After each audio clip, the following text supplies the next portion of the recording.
नमस्कार श्रोते हो, रेडिओ जयंतच्या आनंदी कट्ट्यावर मी अनुराधा आपणा सर्वांचं मनपूर्वक स्वागत करते.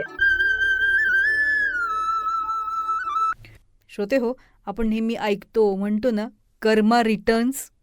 अर्थात आपलं कर्म आपल्याकडे त्याचं फळ घेऊन परत येत असतंच. याचविषयी एक फार छान पोस्ट वाचनात आली. आजच्या आनंदी कट्ट्यावरून ती तुमच्याशी शेअर करते. मी पवित्र त्रिवेणी संगमामध्ये स्नान केलं आणि त्रिवेणीच्या पाण्याला विचारलं, माझी पापं तू गोळा केलीस का? नदी म्हणाली, हो. मग विचारलं, आता काय करणार त्यांचं?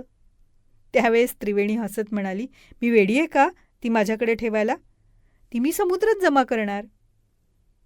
मग समुद्राकडे जाऊन विचारलं, त्रिवेणीकडून माझी पापं तुझ्याकडे आली का?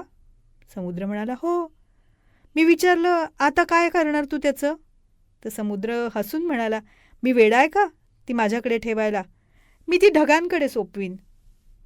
मग मी ढगांना विचारलं, समुद्राकडनं माझी पापं आलीत का तुमच्याकडे? ढग म्हणाले, हो. मग मी विचारलं, आता त्याचं काय करणार? ढग हळूच कुजबुजले, आम्ही वेडे आहोत का ती ठेवायला? आम्ही ती पावसाच्या रूपानं पुन्हा बरसू. मी विचारलं, कोणावर? ढग खट्याळपणे हसले आणि म्हणाले, तुझ्यावरच.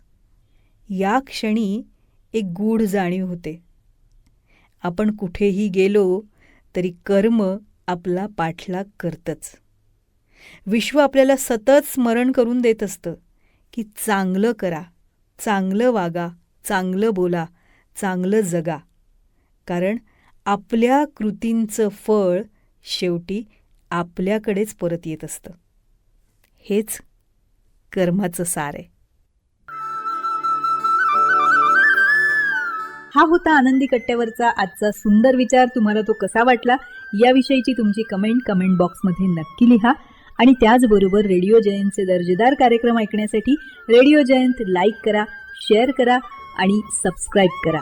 रेडिओ जयंतचं सबस्क्रिप्शन फ्री आहे. आणि त्याचबरोबर नोटिफिकेशनसाठी बेल आयकॉनवर क्लिक करायला सुद्धा विसरू नका.